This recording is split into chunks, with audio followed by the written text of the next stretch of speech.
Mesdames et messieurs, bonjour et bienvenue. Dans cette vidéo, on me demande de résoudre dans R ln carré de x moins 7 ln de x plus 12 égale à 0. C'est une équation logarithmique, donc on va résoudre cette équation d'une façon plus simple que possible.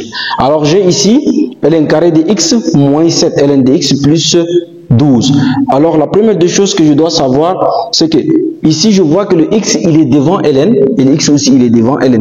Donc ça veut dire que le domaine d'existence là, x doit être strictement supérieur à 0 pour la simple raison que x il est devant ln et ici aussi x il est devant ln. Et donc x là il est strictement supérieur à 0. Ça veut dire x doit prendre le valeur positive supérieure à 0. Et donc là, ça veut dire x. Donc on va dire que x, il est strictement supérieur à 0. D'accord? Ce qui fait que x là, on va nommer cette équation logarithmique là e. Donc ça veut dire que je vais chercher d de e. D de e égale intervalle de 0 à plus infini. Et donc x là, notre x doit prendre des valeurs strictement supérieures et positives de 0. Donc on ne doit pas prendre 0. Alors maintenant, on va essayer, on va passer à la résolution de cette équation. Donc résolution. Donc j'ai ln carré de x moins 7 ln de x plus 12 là égale à 0. Alors ici, j'ai besoin de changer la variable. Donc je vais poser que, posons ln de x là égale à grand X. Alors maintenant, si ln de x égale à grand X là, on va remplacer là où il y a ln de x par grand X. Et donc l'équation devient quoi? L'équation devient, quand on remplace ln par grand X, l'équation devient, donc j'aurai grand X au carré, parce que le ln il est au carré, donc j'aurai grand X au carré, d'accord, moins 7 grand X là, plus 12 égale à 0. Et donc là, on est en face d'une équation du second degré. On va résoudre, on va passer par le discriminant delta. Donc on va poser delta. Delta égale à quoi? B carré moins 4AC. Et donc on va chercher le coefficient de delta, ça veut dire les A, les B et les C. Et donc A ici représente quoi? A il représente x au carré.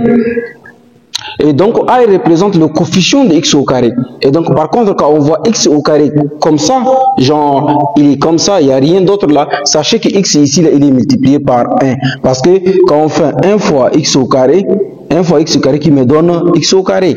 Et donc le coefficient ici de x carré là, c'est 1. Donc on va dire de ici c'est 1, d'accord? On va maintenant voir B. B ici c'est x. Par contre, x là, il a un nombre collé avec lui. Et donc, c'est ce nombre collé là qui devient le coefficient de x. Et donc, ces nombres collés là, ça représente B. Représente la lettre B ici. Donc, moins 7. Et C, je vais essayer de décaler un petit peu pour que j'aurai une bonne espace. Donc, j'aurai A égale à 1, comme je disais. B égale à moins 7. Et C, c'est le reste de l'équation de l'autre côté, là, le 12. Donc, C égale à 12. Alors, remplaçons les choses par leur valeur. Donc, j'aurai delta égale à moins 7 au carré, moins 4 en facteur de 1, en facteur de 12. Alors, qu'est-ce que j'aurai ici? Moins 7 au carré, ça fait 49. Et non moins 49. Donc, moins 4 fois 1, ça fait 4. 4 fois 12, ça fait 48. D'accord? Et donc, j'aurai moins 48. Et donc, delta égale à 1. Ça veut dire que delta il est supérieur à 0. Et donc, la racine de delta est égale à la racine de 1. Ce qui fait que la racine de delta est égale à 1. D'accord. Si la racine de delta me donne 1, je vais chercher maintenant, parce que déjà delta il est positif. On va chercher maintenant le coefficient de delta x1 et xd. Alors qu'est-ce que j'aurai ici? Je vais dire x1, je vais poser la formule. x1 égale à moins b moins la racine de delta sur dA. Alors x1 implique que je vais remplacer les choses par leur valeur. Je vais remplacer les choses par leur valeur. Donc moins b avec le moins de la formule, parce que b lui égale à moins 7. Et donc on remplace ici moins fois moins, ça va être plus. Donc j'aurai 7. et donc moins de la forme, moins delta, delta égale à 1, et donc ici j'aurai D. Parce que 2 fois 1, A égale à 1. Et alors qu'est-ce que j'aurai? X1 égale à quoi? 7 moins 1, ça fait 6. 6 sur D, et donc ça veut dire x1 égale à 3. Donc x1 égale à 3, on va chercher xd. xd égale à quoi? Moins b plus la racine de delta sur dA aussi. Et donc on va remplacer les choses. Moins b, ça fait 7. Plus racine de delta, ça fait 1. Et dA, ça fait A égale à 1. Et donc ici, qu'est-ce que j'aurai? xd égale à quoi? 8 sur 2. Et ce qui fait que xd égale à 4. Alors maintenant, j'ai x1 et x2. Donc alors on va dire ici que x1 égale à grand x1, d'accord, et petit xd aussi égale à grand xd, d'accord. Et donc par contre au début nous avons dit posons ln de x là égale à ln de x égale à grand x. Donc ça veut dire que si ln de x égale à grand x, ça veut dire que ln de x1 égale à grand x1. Donc ça veut dire qu'on aura des solutions. Donc ln de x1, on va dire ln de x1 égale à grand x1. D'accord. Maintenant on va remplacer les choses par les valeurs. Donc j'aurai ln de x1 égale à quoi? X1 égale combien? X1 on a trouvé ici, ça fait 3. Et donc égale à 3. Alors ln de combien ça va me donner 3? ln de combien je vais faire pour trouver 3?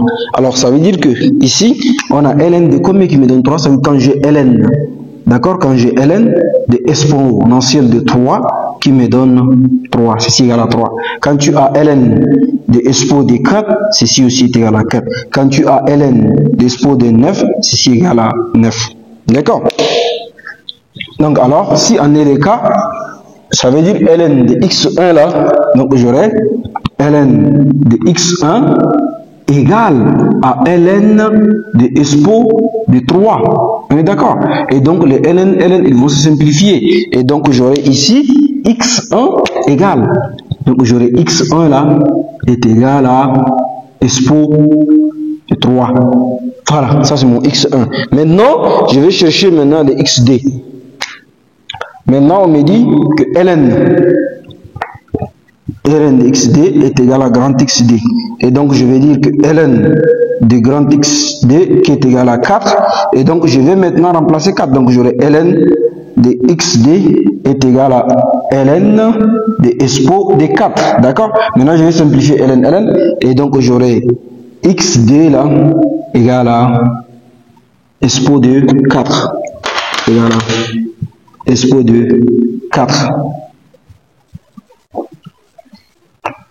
Et donc ici, j'aurai S des solutions.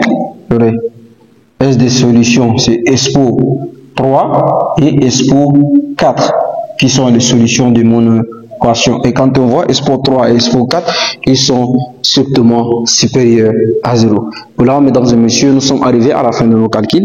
Si vous avez apprécié les calculs, essayez de vous abonner, de partager. N'oubliez pas aussi d'activer la cloche de notification afin de recevoir toutes les vidéos que nous mettons online exceptionnellement pour vous. Merci.